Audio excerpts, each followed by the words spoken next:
एक बूढ़ा था। उसके दो बेटे थे। प्यार से वह छोटे को छुटकू अब बड़े को बड़कू कहता था। दोनों बड़े आलसी और निकम्मे थे।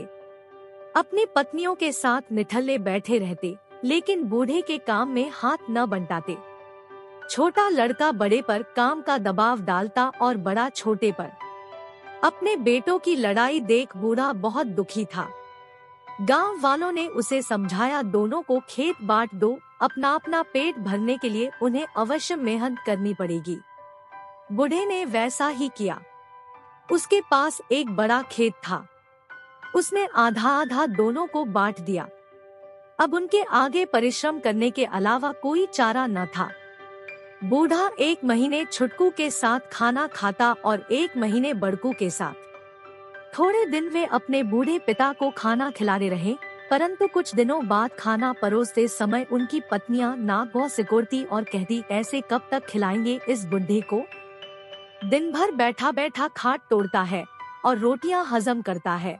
बहुओं के तानों को सुनने के अलावा बूढ़े के पास और कोई चारा भी तो न था। वह चुप रहकर सब सहता। एक दिन दोपहर हो गई, किसी ने उसे खाना नहीं दिया।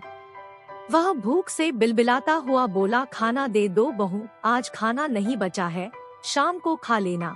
बहू का ऐसा रुखा जवाब सुनकर वह दूसरी बहू के पास गया, उससे खाना मांगा तो वह बोली, इस महीने बड़ी के साथ खा रहे हो, मेरी बारी तो अगले महीने आएगी। बूढ़े ने घर छोड़ने का फैसला कर लिया।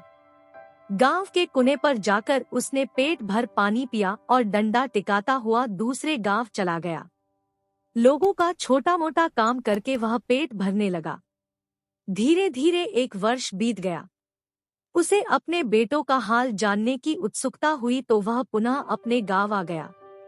बूढ़े को इतने दिनों बाद देखकर उसके बेटों और बहुओं को बहुत आश्चर्य हुआ। बड़ी बहू ने उसे गौर से देखा। उसकी नजर कमर में लटकी थैली पर अटक गई। वह सोचने लगी, मजदूरी करके लौटा है बुढ़ा, इसकी पोटली रुपयों पैसों से भरी है। झट घूंघट काट आगे बढ़कर बोली, कहाँ चले गए थे पिताजी? आइए बैठिए, भोजन कर लीजिए। छोटी बहू ने जब यह सुना तो उसे बड़ी तसल्ली हुई। वह सोचने लगी, अच्छा हुआ मेरे घर आकर नहीं बैठे, वरना कौन करता बुढ़े की सेवा। छुटकू की नजर थैली पर कुछ देर से पड़ी। उसने यह बात अपनी पत्नी को बताई और बोला, देख, कल पिताजी को अपने घर बुला लाना।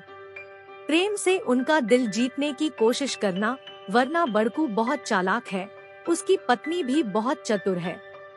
पूरी थैली हजम कर जाएंगे। वे दोनों, छुटकू बड़कू, वे दोनों बूढ़े की सेवा करने लगे। दोनों बहुएं खाने पीने का ध्यान रखने लगी। बूढ़ा उस थैली को कभी अपनी कमर से अलग न करता। सोते समय भी अपने तन से चिपकाए रखता। उसके बेटे और बहू की नजर उस पोटली पर अटकी रहती। एक दिन बूढ़े की मृत्यु हो गई।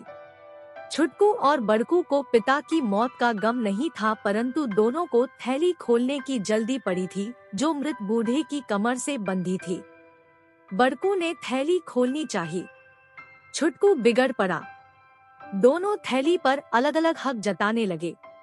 गांव वाले शोर सुनकर आ गए।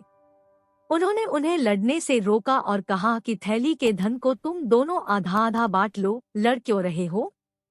गांव के सरपंच ने थैली को खोला तो सभी दंग रह गए। उसमें मिट्टी, कंकड़, पत्थर के छोटे छोटे टुकड़े पड़े थे। छुटकू, बड़कू एवं उनकी पत्नियां गांव वालों के सामने मुंह लटकाए खड़े थे और थैली में भरे उन कंकड़ पत्थरों को देख रहे थे। सरपंच बोला, मूर्खों, तुम्हारा पिता एक अच्छा इंसान था, परंतु तुम्हारे दुर्व्यवहार ने उसे यह कपट भरी थैली बांधने को मजबूर कर दिया। तुमने जो बुरा व्यवहार उसके साथ किया था, उसका फल तुम्हें मिल गया।